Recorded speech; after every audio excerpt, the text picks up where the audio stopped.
오늘은 좋은 프로 선수가 되는 법이라고 해야 되나? 앞으로 프로 선수를 꿈꾸고 있는 아마추어 선수들에게 해주고 싶은 얘기들을 한번 해보도록 하겠습니다. 제가 직접 많은 선수들을 키워보기도 했고, 또 지도자 생활과 선수 생활을 오랫동안 해오면서 많은 선수들을 봐왔잖아요.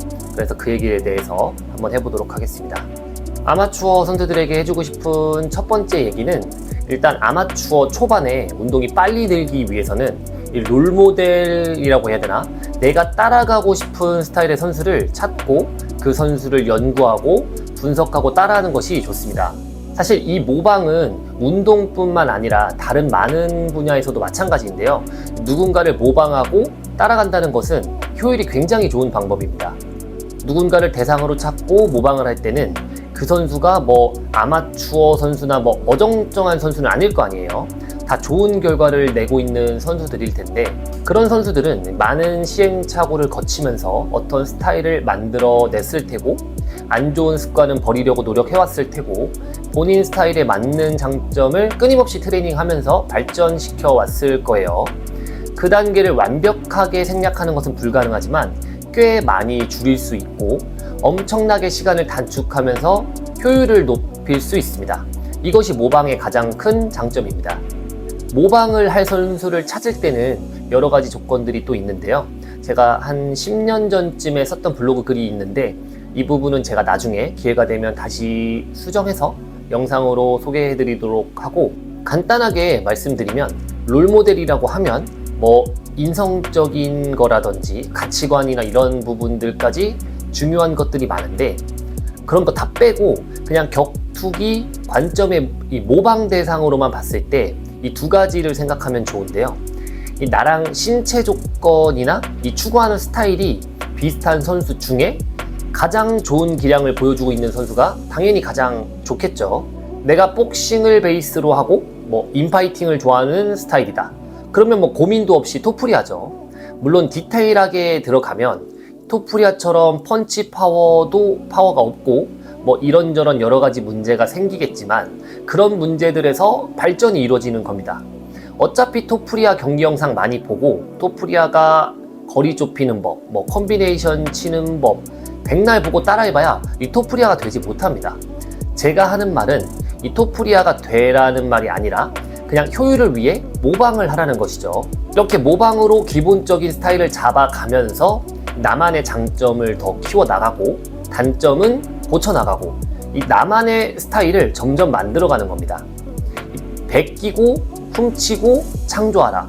제가 10년 전에 블로그에 썼던 글에서 이런 말을 썼던데, 누가 한 말인지는 저도 잘 모르겠는데 이 말이 정확합니다. 베끼고 훔치고 창조하라는 말을 꼭 기억하시길 바랍니다. 그리고 모방할 선수를 찾는 두 번째 방법으로는, 이것은 사실 소수에게 주어지는 특권이기는 한데요. 내 가까이서 모방 선수를 찾는 겁니다. 우리 팀에 소속된 프로 선수나 관장님, 감독님을 따라하는 거죠. 그렇게 되면 앞서 소개해드린 방법보다 훨씬 더 좋은 점은 이 커뮤니케이션이 훨씬 더 잘 된다는 것입니다. 우리 팀 선수나 감독님이 토프리아는 아니더라도 왜 이 기술을 평소에 쓰는지, 왜 여기서는 이렇게 기술을 하는지 계속 물어볼 수 있고, 내 자세나 내 스타일을 계속 교정받을 수 있잖아요. 이것은 엄청나게 좋은 점입니다. 그래서 이 가까운 곳에 이렇게 의지할 만한 지도자나 선수가 있다면 저는 이 방법도 굉장히 좋다고 생각합니다. 우리 팀의 지도자나 선수가 세계적인 레벨의 선수인데 나랑 스타일도 맞는다. 그럼 더 이상 고민할 필요가 없겠죠. 엄청난 특혜인 것입니다. 아마추어 선수들에게 해주고 싶은 두 번째 얘기는 아마추어 시합을 최대한 많이 뛰라는 것입니다. 승패와 상관없이 말입니다. 이 아마추어는 제가 저희 팀 선수들에게 항상 하는 얘기지만, 이 승패가 중요하지가 않습니다. 그것은 이 패배한 선수들에게 위로하기 위해 하는 얘기가 아니고요. 진심으로 그렇습니다. 승패가 중요한 것이 아니라 최대한 다양한 경험을 해봐야 됩니다.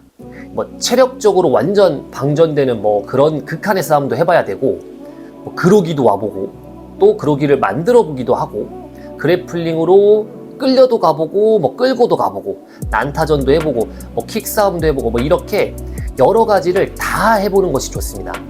이것이 프로 선수가 됐을 때 진짜 엄청난 영양분이 됩니다. 제가 아마추어 1전을 뛰고 이 프로로 데뷔해서 그걸 누구보다 잘 알고 있는데요. 저는 2008년에 운동을 시작해서 2008년에 프로로 데뷔를 했습니다. 운동 시작한 지 3주 만에 이제 스피릿 MC라는 그 당시 단체 첫 아마추어 시합을 뛰고, 그 당시 이제 동현이 형이 뒤에서 조금 도와주셔가지고 흔히 말하는 좀 낙하산으로 몇 개월 후에 이 프로들이 참가하는 스피릿 MC 이 8강 토너먼트 프로 시합에 참가했습니다. 그때 프로 선수들을 제가 이기고 결승에 올라서 이제 유리한 경기를 하다가 서브미션으로 역전패를 했는데요.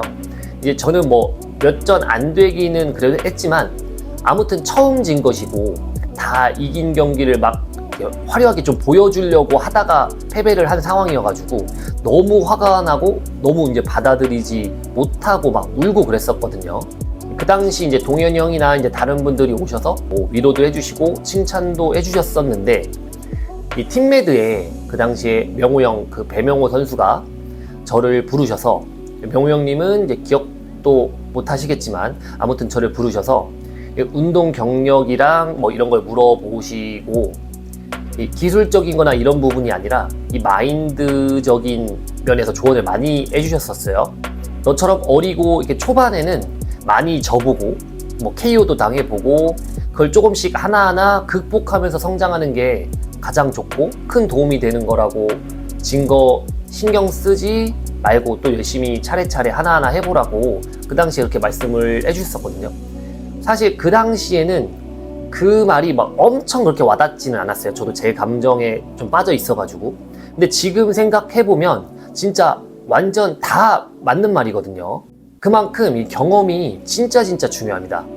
그 당시에 같이 활동했던 것이 이제 두오인데, 이 최두오는 저랑 달랐어요. 아마추어 시합을 진짜 탄탄하게 쌓아 올라왔습니다. 킥복싱, 뭐 주짓수, MMA 진짜 꾸준히 뛰었습니다. 그런데 이제 레슬링에서 그 당시에는 조금 부족한 부분이 보이면서 사실 아마추어 때도 굉장히 잘하긴 했지만 막 엄청나게 두각을 나타냈던 선수는 아니거든요. 경력은 제가 훨씬 짧았어도 뭐 프로 데뷔나 이런 것들을 제가 먼저 하기도 했고, 근데 그런 게 진짜 전혀 중요하지 않습니다.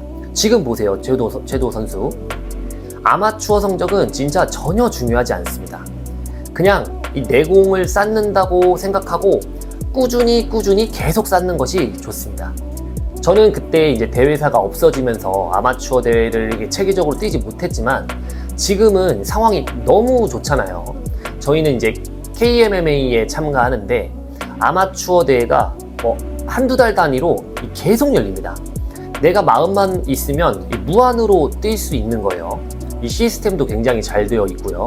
모든 아마추어 경기를 해설을 해서 영상을 만들어 주는데, 이 해설진이 김대환 대표님을 포함한 우리나라 최고 해설위원들이 직접 해설을 다 해줍니다. 이 고퀄리티 사진도 다 찍어주시고 이 시스템이 정말 잘 되어 있습니다. 이 다른 단체 아마추어 대회를 뛸 때는 이 래시가드나 이 팬츠를 다 구입해서 뛰어야 되는 대회가 많아서 사실 그것들이 좀 부담인 경우가 많은데, 이 KM에는 그런 것도 없이 뛸 수 있어서 부담도 전혀 없습니다. 또 가면 이 대부분 이 팀메드 선수들이 굉장히 많이 참가하거든요. 그렇기 때문에 유명 선수들이 관장이나 코치 자격으로 굉장히 많이 옵니다. 유상훈 선수, 옥내훈 선수, 배명호 선수 등 유명 선수들이 거의 항상 시합 때 오기 때문에 만약에 참가하시면 정말 좋은 추억으로 남기실 수 있습니다. 그리고 로드FC 같은 경우에도 아마추어 대회를 지금 꾸준히 열고 있고, 이 좋은 기량을 내는 선수들은 이 프로 선수로 데뷔할 수 있는 기회를 주기 때문에 로드FC 센트럴 리그 참가하시는 것도 굉장히 좋습니다. 아무튼 현재는 이렇게 좋은 아마추어 시스템이 우리나라에도 갖춰 있다 보니까 우리나라 MMA가 크게 성장할 것이라고 저는 생각합니다. 일본은 이런 시스템이 워낙 잘 되어 있어서 MMA 수준이 전반적으로 좀 대체적으로 높은데 우리나라도 크게 성장할 것이라고 생각합니다. 아마추어 선수들에게 해주고 싶은 세 번째 얘기는 이 방금 말씀드린 아마추어 시합과 좀 비슷한 맥락인데요. 아마추어 시합을 참가할 때 많은 감량을 하지 말라는 부분입니다.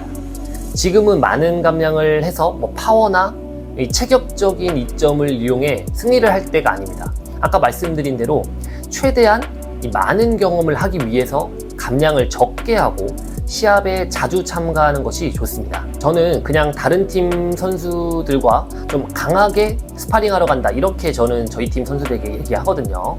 이 팀들을 봤을 때 어떤 팀은 아마추어에서 대체적으로 굉장히 좋은 성적을 내는데 프로로 올라가면 생각보다 좋은 성적을 내지 못하고 그저 그런 선수로 머무는 팀이 많고, 어떤 팀은 또 아마추어에서는 크게 두각을 내지는 못하지만 그 과정을 거치고 프로에 가면 큰 선수들이 많이 탄생하는 팀들이 있거든요.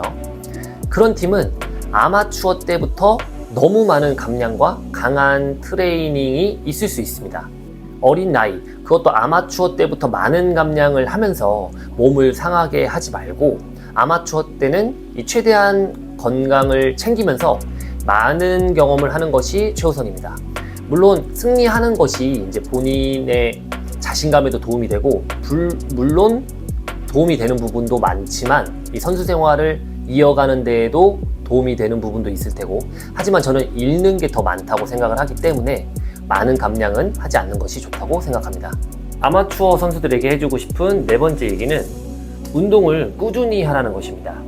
아마추어 시합 뛰고 쉬다가 시합 있으면 또 그거 준비하려고 체육관 나와서 운동하고, 그것은 진짜 잘못된 거라고 저는 생각합니다.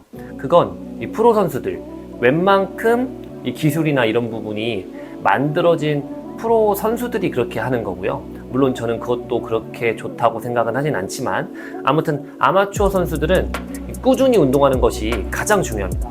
복싱, 킥복싱, 무에타이, 산타 다 마찬가지지만 특히 MMA는 할 게 너무 많아요. 계속 해야 됩니다. 아마추어 시합 뛰었다고 큰 거 한 것처럼 그렇게 생각하지 말고, 아까 말씀드린 대로 그냥 아마추어 시합은 강한 스파링 하는 거라고 생각을 하고 계속 꾸준히 운동을 해야 됩니다. 저희 팀 선수들도 이 시합하고 부상이 없다는 가정하에는 이 다음 날부터 나와서 바로 운동합니다. 그러기 위해서는 이 운동 강도가 너무 높으면 안 되겠죠. 운동 강도가 너무 높으면 당연히 한동안 당분간 쉬고 싶죠. 그래서 아까 말씀드린 대로 아마추어 때는 운동 강도가 너무 높지 않은 것이 좋다고 말씀드린 겁니다. 아마추어 때는 다치지 않으면서 너무 힘들지 않게 운동이 재밌게, 이 운동이 계속 하고 싶게 꾸준히 계속 하는 것이 제일 좋습니다. 이 마인드가 이 프로 때도 쭉 이어지기 때문에 지금 그런 마인드를 쌓아가는 것이 굉장히 중요합니다. 그리고 이제 마지막으로 이 스파링에 너무 연연하지 않으셨으면 좋겠습니다. 이 스파링 잘한다고 시합 잘하는 것 아니거든요. 물론 스파링을 잘하면 시합도 잘할 가능성이 높긴 하지만 무조건 그런 것은 아닙니다. 그렇기 때문에 이 스파링을 시합처럼, 그러니까 이 강도적인 문제 말고 내가 상대방을 무조건 이기기 위해서 스킬을 사용하고 이기기 위해서 움직이는 것, 그것보다 더 중요한 것은 스파링은 최대한 내가 성장할 수 있도록 하는 겁니다. 스파링은 최대한 맞아도 상관없고 넘어져도 상관없고, 오히려 넘어지고 맞는 게 더 오히려 스파링 때는 더 도움이 많이 되기도 해요. 그게 이제 시합 때 익숙하면서 시합 때 이제 대처가 되기 때문에 내가 성장하게 하는 것이 가장 중요합니다. 어떤 말인지 느낌이 오시는 분들도 계시고 무슨 말인가 싶으신 분들도 계실 텐데, 스파링에서는 그것이 가장 중요합니다. 간단하게 예를 들어서 스파링 때 이 상대방한테 넘어지는 게 너무 싫어서 스프롤에 너무 많이 신경을 쓰고 50 정도의 강도로 스파링을 하다가 이 스프롤 하는 순간만큼은 100% 확 힘을 줘버리고, 이렇게 돼버리면 안 넘어질 수 있죠. 상대방 스파링 파트너에 따라서 다르지만, 근데 그렇게 되다가 그렇게 스파링을 해오다가 시합에 나갔는데 넘어졌다. 그럼 넘어졌을 때의 대처 능력이 굉장히 떨어질 가능성이 높습니다.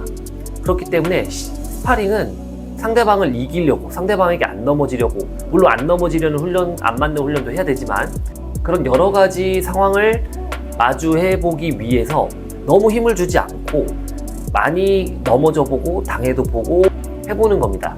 저는 선수들 가르칠 때 이 부분을 그렇게 강조하는데, 운동 경력이 오래돼도 내가 성장하기 위한 스파링보다 이 상대방을 제압하고 이기기 위한 스파링을 하는 선수들이 많은데요.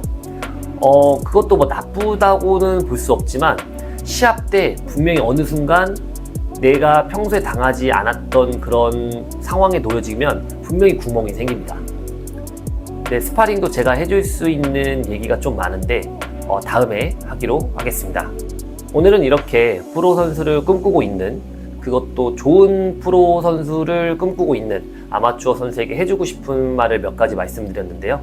이 밖에도 여러 가지가 있지만 다음에 기회가 되면 다시 소개해드리도록 하겠습니다. 궁금하신 부분이 있으시면 질문 남겨주시면 영상으로 만들어서 소개해드리도록 하겠습니다.